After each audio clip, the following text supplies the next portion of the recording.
de la mañana con 1 minuto iniciamos un foro empresarial más, el de la fecha jueves 13 de agosto del año 2020, día número 156 de cuarentena sanitaria hasta las 11 de la mañana. Te acompañamos con entrevista a los principales protagonistas del plano empresarial y económico del país. Compañero de tarea, Juan Pablo Fernández, abogado, buen día, ¿cómo te va? Hola José, ¿cómo estás? Buen día a nuestra audiencia también. 12 grados, se vino el frío, José, ¿eh? Realmente entró el frente frío y ojo, se esperan precipitaciones hasta el fin de semana. La tan esperada lluvia tras un gran tiempo de sequía.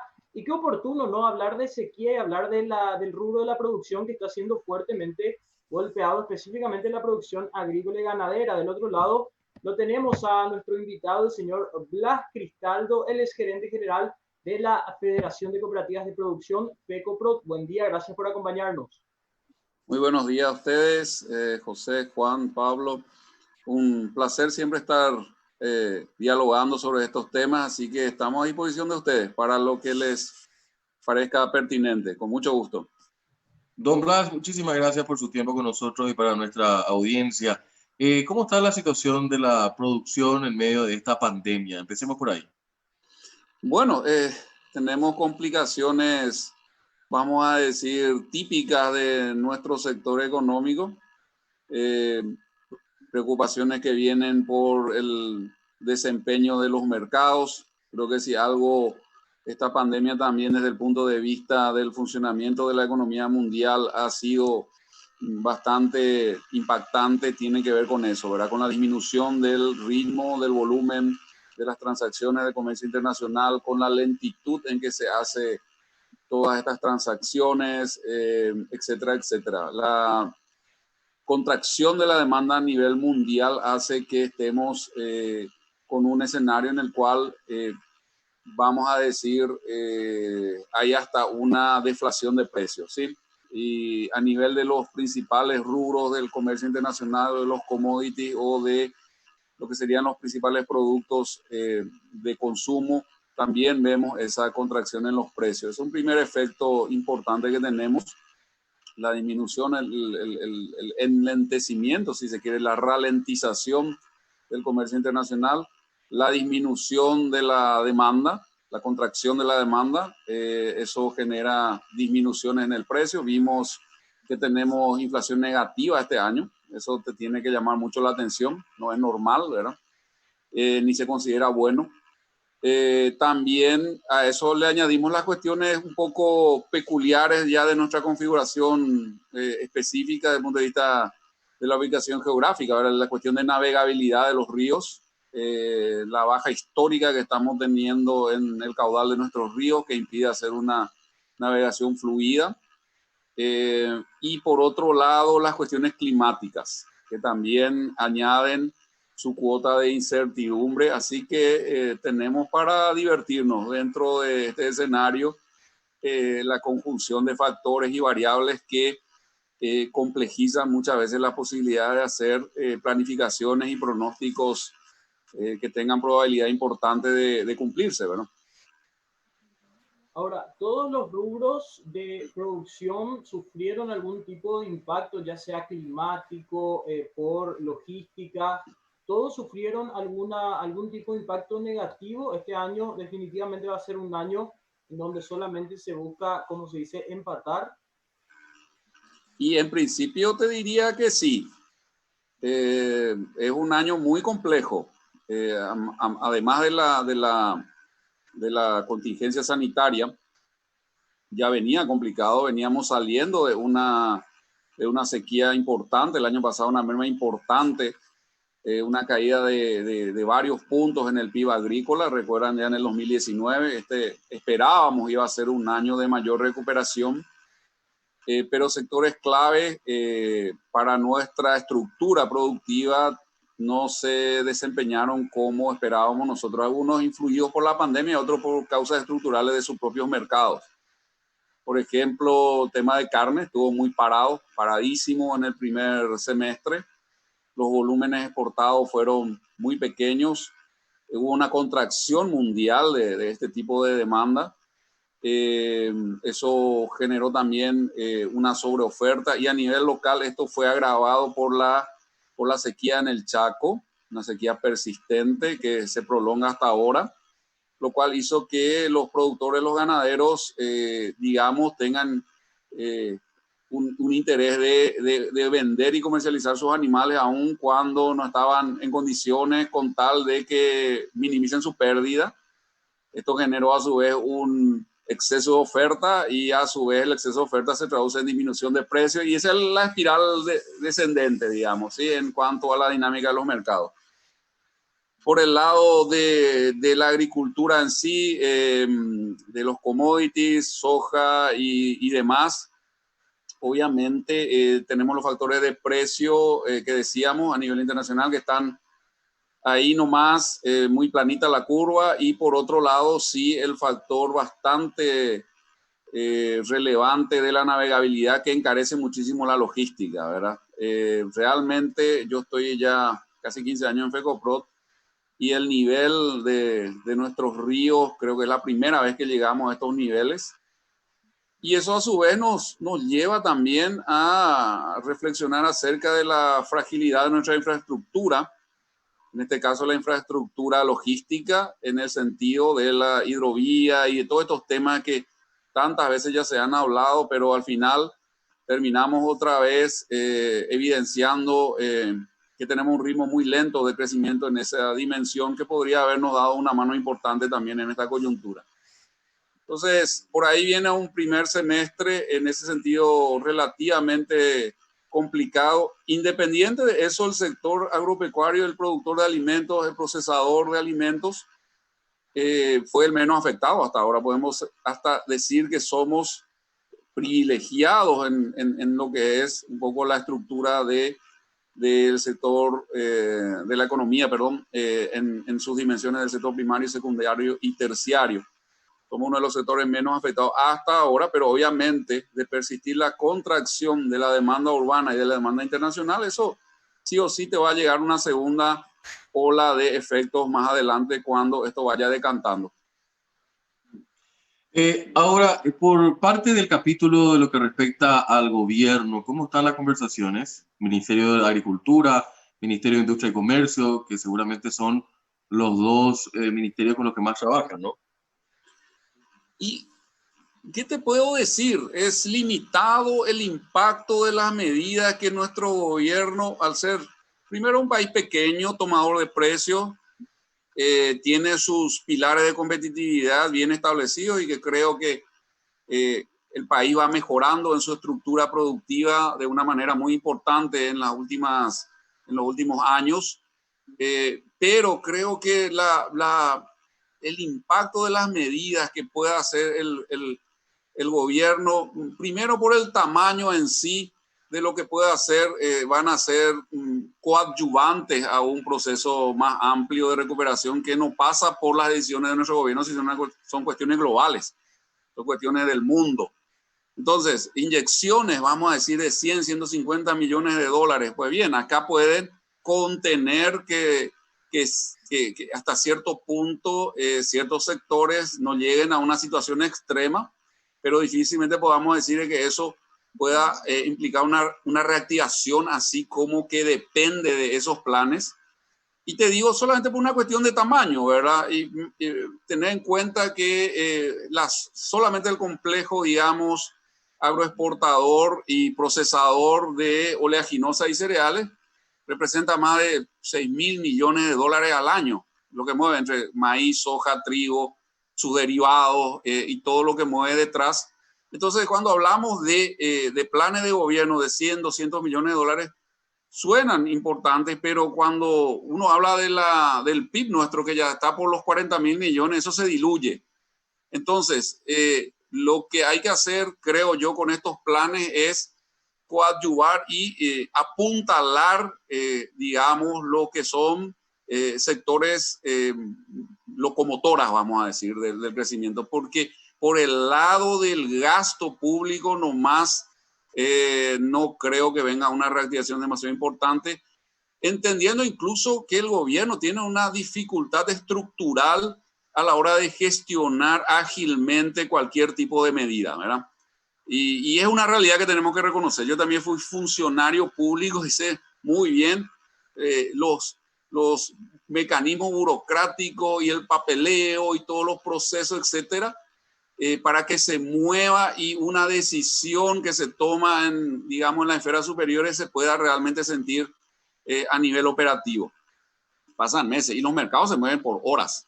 Así que tenemos dos factores: la rigidez, digamos, de la capacidad de gestión pública, que no es poca cosa, y segundo, el tamaño de nuestra economía, para el cual este tipo de inyecciones, más allá de ser catalizadores y coadyuvantes, esa es la función que yo le veo que van a poder cumplir, no en sí ser la locomotora. Es como que echarle un poco más de carbón a la caldera, pero hasta ahí. La locomotora en sí pasa por el sector privado fundamentalmente. Por eso, y para entender bien nada más esto, ¿se quedaron cortos en su plan de reactivación económica o mal direccionaron los objetivos que tendrían que haber impulsado? O sea, tirar todo lo que puedan al sector privado y apoyar al sector privado para que puedan mover la locomotora. Yo creo que es fácil también hacer prospección retrospectiva, valga la contradicción. O sea, una vez que pasó el tiempo, criticar lo que ya se hizo es relativamente sencillo. El problema está cuando al inicio de esto había una incertidumbre brutal de absolutamente todos estos aspectos, y creo que se tomaron decisiones interesantes en su momento, pero que lo que nuestra experiencia demuestra en estos últimos meses es que los efectos no son tan automáticos ni tan lineales como se pensaban en un primer momento. La economía es mucho más compleja de lo que a veces se trata de entender. No es como la caja de cambio de un coche. Yo hago este ejemplo recurrentemente ahora en esta última semana. No es que pongo en primera, después cuando quiero la pongo en segunda, después la pongo en tercera. No es que paso de fase 3 a fase 0 así nomás y después en 15 días llevo nomás a fase 4 otra vez y todo el mundo se recupera. No es así el tema, porque hay factores incluso de expectativas, y cuando la cuestión está así incierta, la gente se abstiene de invertir, la gente se abstiene de consumir. Entonces las inyecciones que se hagan para estimular la demanda tienen efectos relativamente poco eficaces. Dicho eso, creo que lo que en general se planteó como plan del gobierno en un principio fueron medidas acertadas. Creo que es el momento de perseverar o persistir en la reapertura de nuestra economía, cuidando obviamente las cuestiones sanitarias, pero es evidente que hasta ahí se puede sostener un nivel mínimo de demanda para sectores que han quedado sin ingresos monetarios, y no se puede extender mucho más este tipo de medidas de aislamiento, confinamiento o de impedir las actividades de sectores económicos que en su conjunto hablamos todavía de cerca de, si mal no recuerdo, palabras más o cifras más, cifras menos, cerca de 200.000 personas que están sin poder trabajar todavía. Entonces, todas estas cosas tenemos que tener en cuenta, y en este momento sí creo que hay un riesgo en el cual no se tiene que caer, o algunos riesgos en los cuales no tenemos que caer. Y uno de ellos es cortar las inversiones físicas en infraestructura. Si se va a hacer una reducción del gasto público, tiene que venir por otro lado. Nosotros tenemos unas condiciones de competitividad que no podemos explotar adecuadamente por el sobrecosto logístico que nuestra deficiente infraestructura física nos impone. Entonces, podríamos tener mucho más rentabilidad de nuestras actividades productivas y de transformación y de producción de alimentos y de otro tipo de industria aquí. Claro que sí. Pero el sobrecosto logístico muchas veces nos nivela con mercados menos competitivos, economías menos competitivas. Así que yo creo que lo que hay que evitar es, en este momento, ni siquiera pensar de que el recorte de los gastos públicos para el presupuesto 2021 va a venir o tiene que venir por disminución en inversiones. Eso sería realmente un gran error. Y segundo, digamos, aflojar lo que es el buen manejo que hace el BCP del tema cambiario. Ese es otro factor fundamental para mantener nuestra competitividad. No falsear el tipo de cambio, seguir las tendencias. El Banco Central tiene espalda para eso, pero no crear también, digamos, una situación de precios bajos artificiosamente, porque sí o sí seguir las tendencias y las políticas, lastimosamente, entre comillas, en ese sentido, muchas veces más bien de nuestros vecinos, que son absolutamente volátiles en eso, sobre todo la Argentina. Ahora hablando un poco más otra vez de la FECOPROD, ¿cuántas cooperativas forman parte de esta federación? Así ubicamos también los puntos de producción en el país de los cuales estamos hablando. Bueno, en la federación están afiliadas 34 cooperativas, prácticamente todas del interior. Tenemos cuantas cooperativas también de ahorro y crédito, pero 26 y 27 de nuestras socias son cooperativas agrícolas. En el entendido de que cuando hablamos de producción agropecuaria, la función de la cooperativa fundamentalmente es de acopio, comercialización y transformación, ¿sí? La producción primaria en sí está en manos de los socios. Son los socios de las cooperativas las que hacen la producción primaria. Estamos liderando, punteando sectores estratégicos como la producción de carne bovina, la producción láctea, la producción de cereales oleaginosas también, y la transformación de muchos de estos productos ya en productos alimenticios de consumo final. Hay un gran proceso de industrialización que se ha venido dando y de transformación de la materia prima. Ya menos de la mitad de la materia prima que se genera en el país se exporta sin procesar. Y en los sectores que te decía, realmente hay mucha inversión en las plantas de transformación. Por ejemplo, en el sector lácteo, las inversiones que se han hecho en incrementar la capacidad de procesamiento y agregar nuevas líneas como la leche en polvo, que hace 4 o 5 años atrás no teníamos leche en polvo nacional, ahora sí ya tenemos, representaron inversiones fácilmente superiores a los 200, 220 millones de dólares en los últimos 10 años. Entonces, la producción láctea, por ejemplo, pegó un salto de más o menos unos 500.000 litros día hace 10, 12 años. En 10, 12 años hemos pasado a más de 2,5 millones de litros de leche día. Y los precios no se derrumbaron. No hubo una sobreoferta, no hubo un colapso, vamos a decir, de los precios por exceso de oferta, sino que fue acompañada por las inversiones en las plantas de procesamiento, la diversificación de las líneas de productos, etcétera. Entonces es un proceso para mí muy interesante de ver cómo gradualmente la matriz productiva de nuestro país va migrando de ser un proveedor de materias primas a nivel global a ser cada vez más un proveedor de materias primas semiprocesadas o totalmente procesadas. Juanpa, una consulta pequeña nomás para el señor Blas.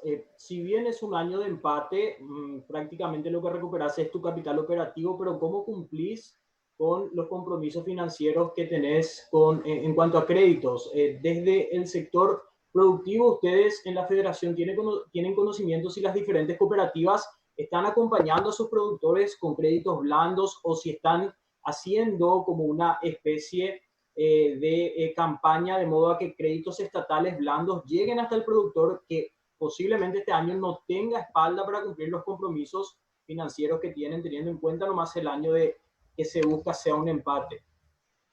Claro, esa es la función de la cooperativa. ¿Por qué se juntan los productores? ¿Por qué me voy a juntar con otros si yo puedo resolver solo mis problemas, verdad? En la base misma de la constitución de la cooperativa está la idea de que asociativamente podemos ir gestionando y tenemos más lo que se llamaría resiliencia, que es un término medio moderno, pero quiere decir que tenemos más capacidad de aguante, ¿verdad? Tenemos más espalda. Y fíjense que tenemos cooperativas en entornos hostiles, pero hasta, digamos, físicamente hablando, no es una cuestión nueva, como en el Chaco, por ejemplo, ¿sí? Cooperativas de más de 90 años, que cuando empezaron sus actividades en el Chaco Central, realmente eran lugares prácticamente deshabitados o con muy poca población, prácticamente nada de producción. Después de 90 años son enclaves muy importantes y polos de desarrollo que atraen población incluso de otros departamentos, lo mismo que la zona de Itapúa y Alto Paraná, la zona de Campo Nuevo, por ejemplo. Cualquiera que pasa por ahí se da cuenta de que en los últimos 10 o 15 años ha habido un crecimiento importantísimo ahí.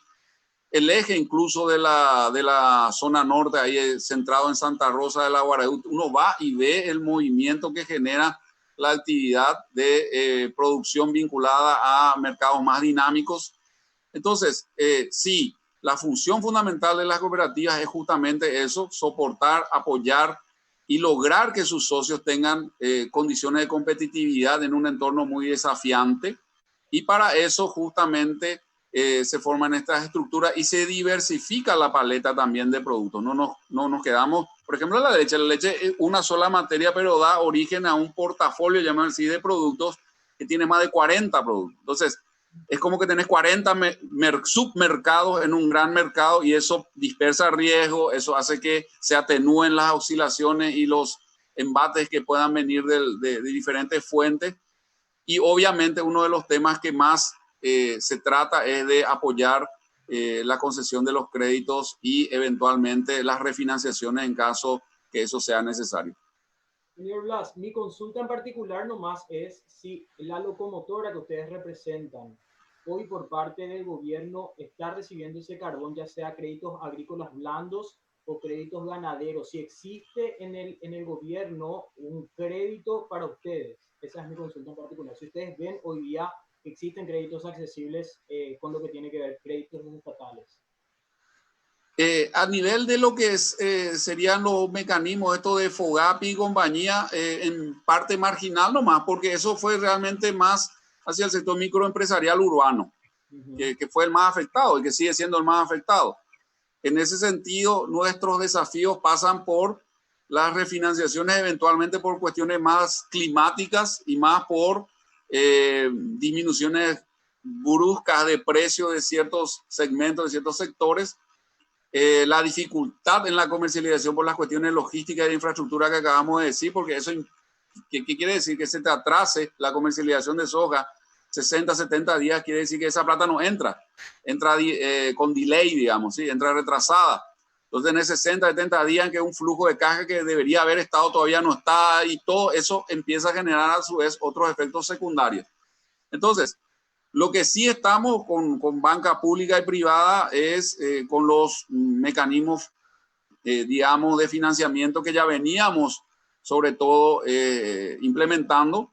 Ahora, obviamente, hay una mayor apertura a ciertas facilidades, entendiendo que la situación económica es de recesión a nivel internacional y a nivel nacional.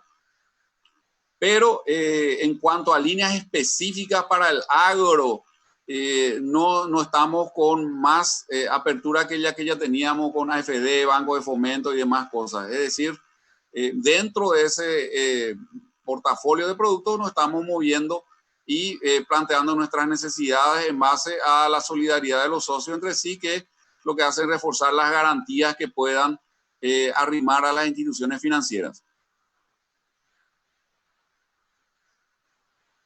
Don Blas, podemos seguir hablando mucho en realidad, pero nos queda corto tiempo ya. El futuro, ¿ven todavía con ojo optimista lo que significa esta segunda parte del año? ¿Se va a perder el año? ¿Se va a empatar? ¿Y cómo están mirando el 2021?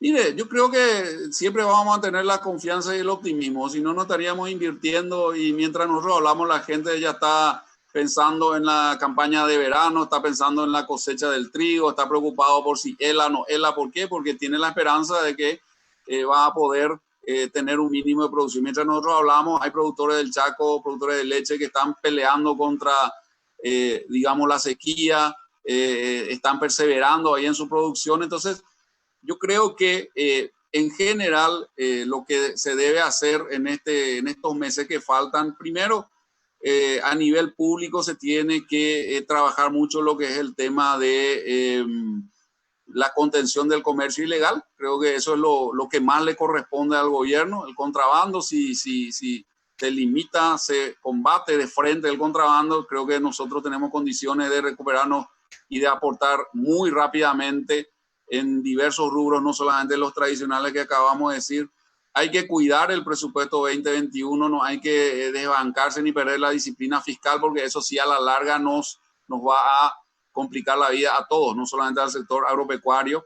Hay que controlar, digamos, la cuestión inflacionaria dentro de ciertos márgenes y no perder el control del tipo de cambio, ni tampoco falsear el tipo de cambio.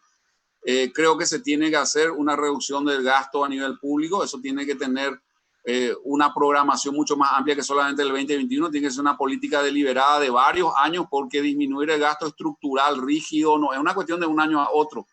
No tocar las inversiones, redirigir probablemente de manera más inteligente los recursos de las binacionales para apuntalar en parte el plan de inversión en infraestructura con esos recursos, aumentar la calidad del gasto, sobre todo en cuanto a intervenciones que tienen que ver con los sectores más vulnerables. Y eso implica, obviamente, un último elemento que es transversal a todo, que es realmente empecemos a combatir la corrupción a todos los niveles de una manera seria, responsable, persistente, continua, porque si no, no importa cuántos fajos de billete tiremos al tambor, que eso se va a ir por el agujero del fondo, ¿verdad? Bueno, señor Blas Cristaldo, le agradecemos muchísimo el tiempo para con nosotros, gerente general de la FECOPROD, dándonos un poco la visión de lo que tiene que ver el rubro producción de una de las federaciones más importantes a nivel del país. Muchas gracias, señor Blas, por acompañarnos. A ustedes, a la audiencia y a las órdenes de ustedes siempre. Muchas gracias. Muchas gracias, don Blas. Éxitos también para todos los que conforman la FECOPROD. Nosotros hacemos una pausa, José. Enseguida estamos con nuestro próximo invitado.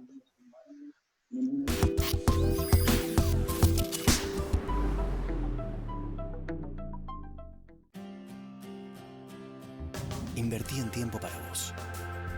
Invertí en tener el control. Invertí en lo que te da confianza. Invertí en su futuro. Invertí en nuevas oportunidades. Invertí en trato personalizado. Invertí en vos mismo. Descubrí nuevas alternativas de inversión. Puente. Soluciones financieras. Esta tierra que vio nacer a héroes y guerreros es cuna de una de las bebidas más exquisitas del planeta, hecha de la miel de caña más pura. Aquí está, añejándose hace 8 años y esperando la perfección. Tiene el honor de ser paraguaya y está destinada a la grandeza. 3 Leones, etiqueta negra, rey de cañas. Más de medio siglo de tradición paraguaya.